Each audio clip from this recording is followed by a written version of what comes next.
मृत्यूशय्येवर असताना भीष्म पितामह यांनी कोणती शिकवण दिली? श्रीकृष्ण पांडवासोबत असूनही त्यांच्या आयुष्यात दुःख आले. दुःखाला घाबरू नये, तर त्याचा सामना करावा. जीवन बदलणारे आहे आणि सुख आणि दुःख येत राहतात आणि जातात. असा कोणताही माणूस नाही जो जीवनात अडचणींना तोंड देत नाही. कठीण काळातही सकारात्मक राहिले पाहिजे. स्वतःवर आणि देवावर विश्वास ठेवला पाहिजे. तर परिस्थितीशी लढण्याचे धाडस टिकून राहते. महाभारतात भीष्म पितामह आणि पांडवांशी संबंधित घटनेवरून हे समजते. महाभारताचे युद्ध संपले. भीष्म पितामह बाणाच्या शय्येवर होते. इच्छा मृत्यूच्या वरदानामुळे ते जिवंत होते.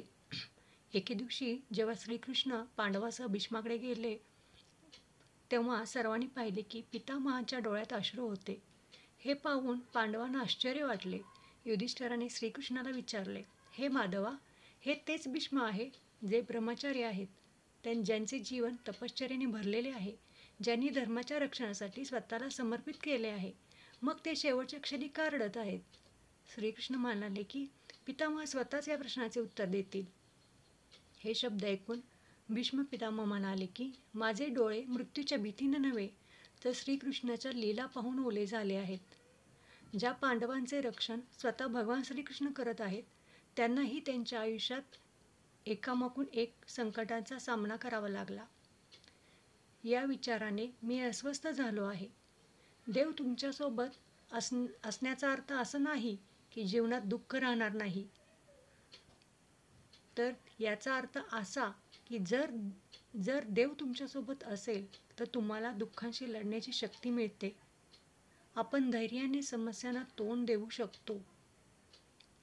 दुःख हे जीवनाचा एक भाग आहे. त्यांना सकारात्मकतेने स्वीकारा. श्रद्धा किंवा भक्तीचा अर्थ असा नाही की जीवनात समस्या येणार नाहीत. उलट भक्ती आपल्याला त्या सहन करण्याची आणि त्यावर मात करण्याची शक्ती देते. म्हणून दुःखाबद्दल सकारात्मक दृष्टिकोन ठेवा आणि त्यांना तोंड द्या. समस्यांपासून पळून जाऊ नका. इतरांना बदलण्याचा प्रयत्न करण्याऐवजी स्वतःला मजबूत बनवा. जेव्हा आपण देवाकडून परिस्थिती आणि इतर लोक आपल्यासाठी अनुकूल बनवण्याची अपेक्षा करतो, तेव्हा आपण या विचारसरणीमुळे कमकुवत होतो.